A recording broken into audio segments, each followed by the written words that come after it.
Hola amigas y amigos de México Unido, nuevamente con ustedes en la tercera semana de abril con su noticiero ciudadano. Pues si les parece, comenzamos.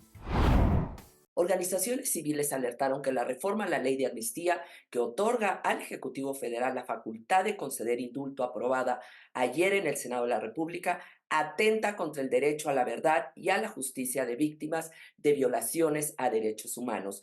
El Senado aprobó adicionar el artículo 9 a la ley de amnistía, el cual establece que el titular del Ejecutivo Federal podrá otorgar el beneficio de amnistía de manera directa a personas que aporten elementos comprobables que resulten útiles para conocer la verdad en casos relevantes para el Estado mexicano. La amnistía es un instrumento mediante el cual se concede el perdón por la realización de actos delictivos a aquellas personas en situación de vulnerabilidad que tiene como efecto la extinción de las acciones penales y sanciones impuestas. Sin embargo, las organizaciones SEA, Justicia y Elementa señalaron que la incorporación de dicho artículo a la ley no es la vía correcta para iniciar un proceso de esclarecimiento de la verdad. De acuerdo con las organizaciones, que la amnistía sea concedida por el presidente del país va en contra de la obligación de investigar y sancionar graves violaciones a los derechos humanos del artículo 1 constitucional.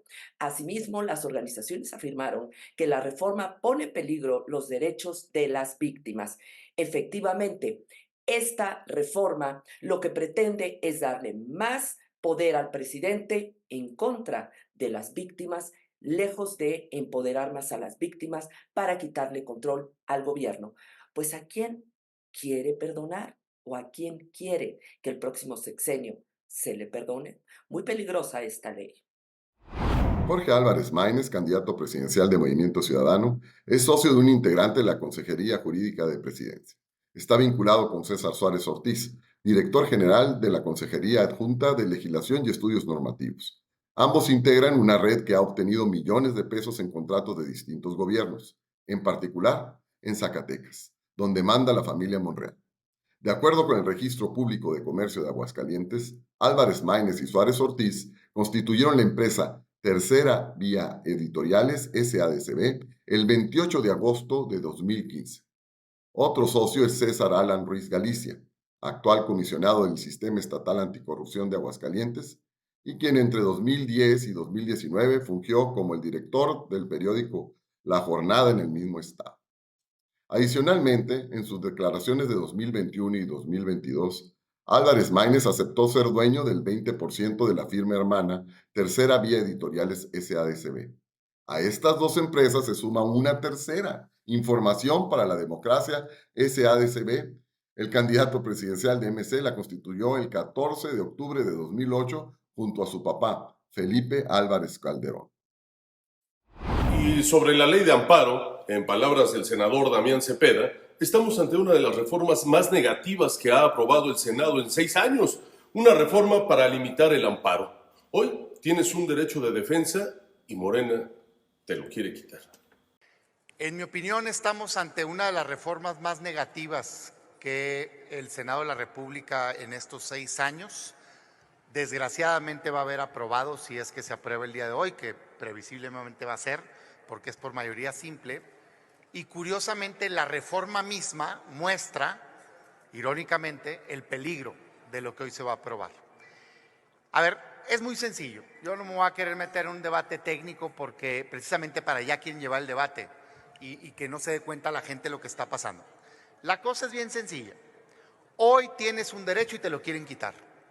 Así, hoy tienes un procedimiento para defenderte ante un abuso de una autoridad. Morena en el Senado piensa que por autoridad solo estamos hablando del presidente López Obrador, pero no es así. Una autoridad es una autoridad. Piensen más de 2,400 alcaldes o alcaldesas, piensen 32 estados gobernados y piensen el gobierno federal. A todos esos gobiernos los vas a dejar con el permiso de abusar y cometer una violación de derechos sin que pueda pasar nada en este país. Es una locura, perdón que lo diga, pero de veras es un acto irracional lo que quieren hacer hoy. A ver, me explico.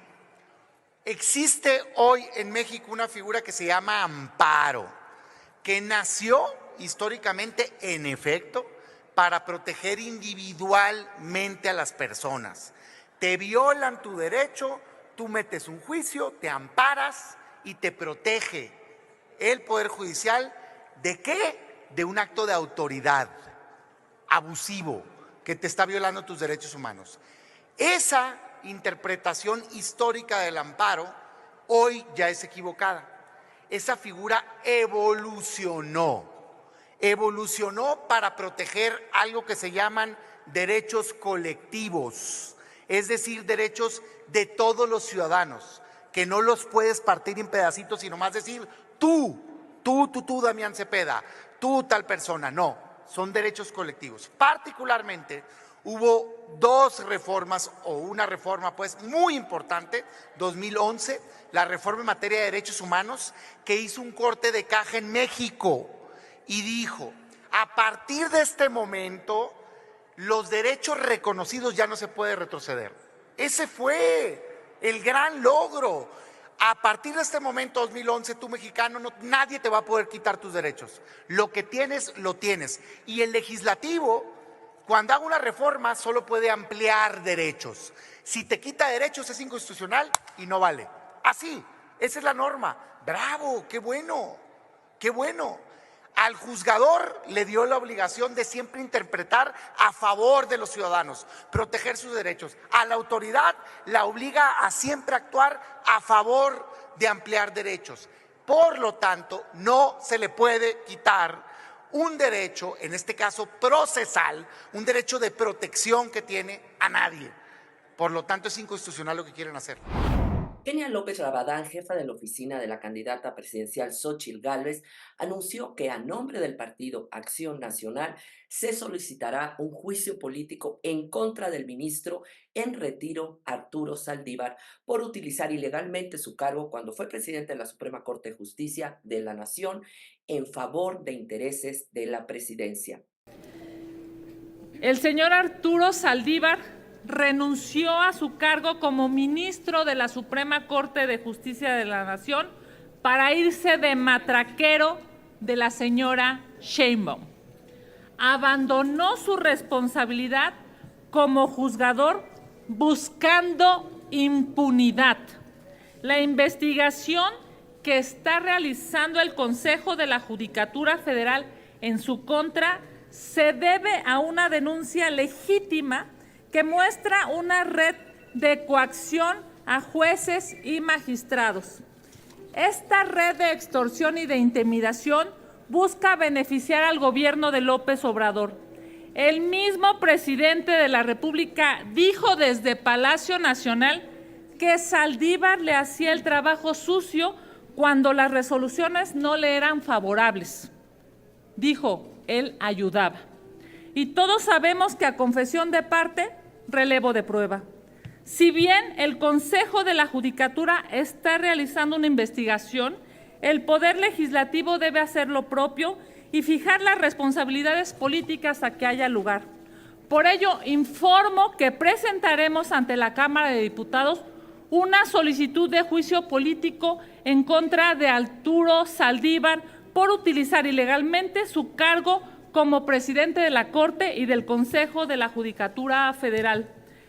Y bueno, como es conocido también Saldívar por cómo se comporta, lejos de ser él el señalado, sale corriendo a pedir un juicio político contra la ministra Norma Piña, presidenta de la Suprema Corte de Justicia, por una cantidad de cargos que ni siquiera son procedentes porque no presenta las pruebas. Pues bien, así las cosas entre los ministros y sobre todo este aplaudidor de Claudia Sheinbaum. En entrevista con Pascal Beltrán del Río para Imagen Radio, el empresario veracruzano Arturo Castañeda Curiel reiteró que presentará una demanda ante la Fiscalía General de la República contra Rocío Nale, exsecretaria de Energía y actual candidata de Sigamos Haciendo Historia a la gobernatura de Veracruz. Esta será por hechos de corrupción, uso ilícito de atribuciones o facultades, enriquecimiento ilícito y lavado de dinero. Y añadió, aunque jurídicamente no tenga ningún valor, llevaré más de 10,000 firmas de ciudadanos que respaldan su denuncia. Argumenta que en 2019, en un lapso de 10 meses, Compró propiedades y liquidó créditos por una cantidad cercana a los 100 millones de pesos, cuando su salario mensual no debería ser superior a los 100,000 pesos, atendiendo a que nuestro presidente siempre ha dicho que ningún funcionario debe ganar más que él. Castañeda apuntó que en la construcción de la refinería ya hay irregularidades y a ello se suma que su declaración patrimonial no coincide en nada con la realidad de la familia Peñanale, que posee un departamento en Monterrey valuado en más de 28 millones de pesos, además de otros predios millonarios, entre los que constan una casa en Villahermosa, Tabasco, dos en el fraccionamiento El Dorado en Veracruz. ¿Qué tal en Zempoala? Ahí le dieron el día a funcionarios públicos. ¿Para qué cree? Para que acudieran al evento de Claudia Sheinbaum. Al personal de salud lo obligaron a asistir y hasta a repartir sueritos para el calor. La infraestructura y personal de obras públicas del Estado al servicio de Morena. Uso de recursos públicos, presencia de funcionarios en hora laboral, propaganda en lugares prohibidos y hasta proveedores de gobierno del Estado haciendo gala de la corrupción que impera, quebrantando la equidad en la contienda, pero no pasa nada absolutamente.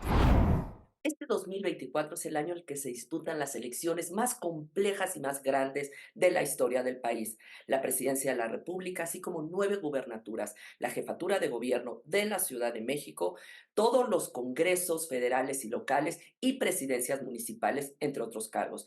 Pero así como en años pasados, la violencia se cierne sobre los políticos mexicanos.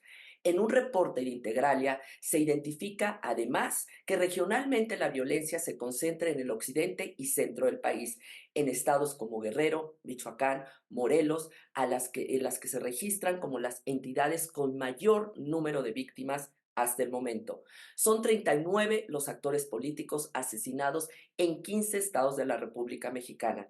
El proceso electoral del 2024 se ha visto manchado con la sangre de estos asesinatos, ya sean aspirantes o candidatos previos a los comicios del 2 de junio, elecciones consideradas como las más grandes de la historia del país.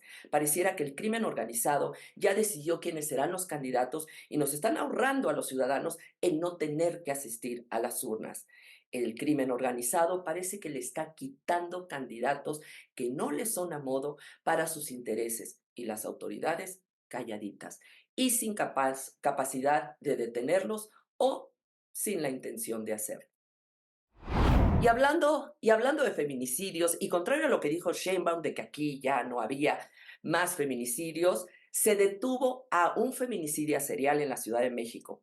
Pero no fue la fiscalía, fueron vecinos que detuvieron al presunto feminicida serial y lo entregaron a las autoridades. Fue así como la Fiscalía de la Ciudad de México tuvo en la mira al supuesto culpable. Miguel N., quien tiene 39 años de edad, es señalado por el asesinato de al menos 20 víctimas. Ulises Lara, titular de la Fiscalía de la Ciudad de México, confirmó que se podría estar al frente de un caso de feminicida serial, tras el cateo al domicilio de Miguel N. Hace unos días, elementos de la Fiscalía detuvieron a Miguel N. por el feminicidio de la joven de 17 años, María José, en su domicilio ubicado en la alcaldía Iztacalco, acto de violencia que también dejó gravemente herida a la madre de la joven. Por estos hechos, la Fiscalía Capitalina desplegó un operativo en el domicilio del sujeto, donde se llevó a cabo el hallazgo de restos y de al menos 7 cráneos humanos, así como identificaciones que pertenecían a por lo menos 20 víctimas. Miguel N., químico farmacobiólogo de profesión, señalado como un feminicida serial, habría cometido el asesinato de estas 20 mujeres, entre las que se encuentran estudiantes, laboratoristas, sexoservidoras y compañeras de trabajo. De acuerdo con el periodista Antonio Nieto, el también llamado descuartizador de Iztacalco, habría llevado un diario de sus crímenes donde relataba sus delitos y el modus operandi en que actuaba y acechaba a sus víctimas. Por su parte, el periodista Carlos Jiménez dio a conocer información sobre una de las posibles víctimas de Miguel N. Se trata de una joven de 22 años identificada como Frida, quien habría llegado de Tlacotepec a la Ciudad de México y fue reportada como desaparecida desde el 2015. Así pedía ayuda la familia de Frida. Cuando desapareció en 2015, estudiaba en el Instituto Politécnico Nacional como Miguel Cortés. Decían estar comprometidos. No se supo más de ella. La Fiscalía de la Ciudad de México busca identificar sus restos, señaló el periodista. La Fiscalía Capitalina detalló que Miguel N. permanecerá en prisión preventiva durante un plazo de 6 meses fijado por la autoridad judicial para el cierre de la investigación complementaria y agregó que no permitirán que estos hechos queden impunes. Aunque en la Fiscalía de la Ciudad de México que dejó Ernestina Godoy se tiene un 100% de impunidad en los casos de feminicidio. Es decir, Claudia Sheinbaum nos mintió cuando dijo que habían reducido los feminicidios en la capital del país. Pues, ¿qué creen? No solo hay un 100% de impunidad, como lo registraron las autoridades, datos del gobierno, sino también Latinos lo reportó en esta semana, sino además la mayoría de los feminicidios, con la finalidad de disque reducirlos, lo que hacen es no clasificarlos como tal. En verdad estamos ante un gobierno totalmente cómplice del crimen organizado y que además nos miente constantemente. Esa es la realidad de la inseguridad que prevalece hoy en la Ciudad de México, a pesar de que los otros datos, los de Claudia, digan que es una ciudad en la que estamos todos requete felices. Recuerde, el 2 de junio tenemos la oportunidad de esa continuidad que asegura Claudia, o de darle una vuelta a la esperanza con Taboada. En la versión 87 de la convención bancaria que tuvo sede en Acapulco, Xóchitl Gálvez recordó a los empresarios y banqueros las amenazas que López Obrador les hizo hace 6 años de no ganar la presidencia y de mentiras que prometió. Y les advirtió que de seguir otros 6 años más de gobierno morenista, nos podríamos olvidar del nearshoring, esta dinámica comercial que tanto beneficia al país. Si ustedes recuerdan, fue cuando López Obrador amenazó que de no ganar iba a soltar al tigre. Lo hizo justamente en esta convención. Y en este evento, también la candidata de Fuerza y Corazón por México, de manera enérgica, les prometió a los banqueros y a los empresarios certidumbre financiera. Cuando le preguntó Leonardo Curcio, conductor de este evento, sobre las pensiones, ella contestó: lo primero que haría es no robarme el dinero de los mexicanos. Ese dinero tiene nombre y apellido. Defendamos las afores, defendamos las pensiones, porque es dinero privado. Ya se acabaron con todos los cajones y ahora van por los de nosotros. Y regresó a sus hermosos huipiles, así es como se le veía muy cómoda, y justamente se llevó los aplausos de la audiencia. Frente a la candidata Morena, que también asistió a este evento, el aplausómetro fue para Xóchitl. Ténganme confianza, vamos a trabajar de la mano. No se trata de mí, se trata de ti, se trata de tu familia, se trata de todos los mexicanos. Muchas gracias.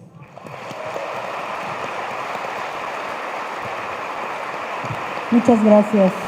Muchas gracias, Xóchitl. Muchas gracias a la candidata. Muchas gracias. ¿Bien? Gracias.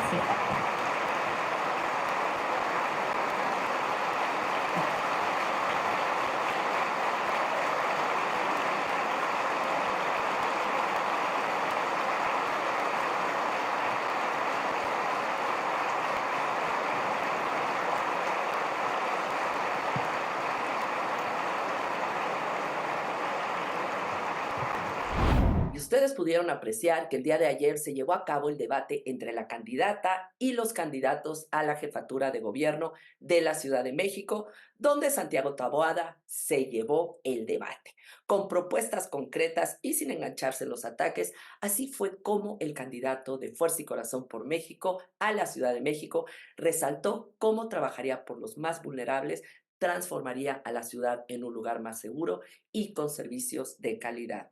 Un aplauso y nuestro mejor deseo para que gane Santiago Taboada, la Ciudad de México que tanto necesita el que haya alternancia en el poder con resultados reales.